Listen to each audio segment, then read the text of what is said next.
സകൃതകൃതാവായ നാട്ടുകാരെ ശ്രദ്ധിക്കുക, കലാപരിപാടികൾ തുടങ്ങാൻ ആരംഭിക്കാൻ.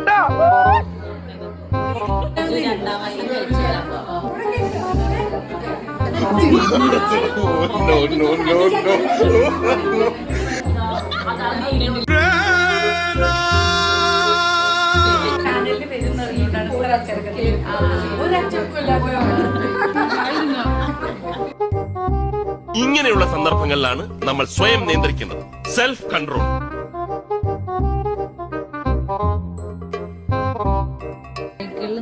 ഗിഫ്റ്റ് കൊടുത്താണ്, പക്ഷെ അതിന്റെ പൊട്ടിക്കാൻ വൈകിട്ട് ജസ്മ മെല്ലെ സൈഡിൽ കൂടെ പോയി പൊട്ടിക്കുന്നുണ്ട് ഗൈസ്.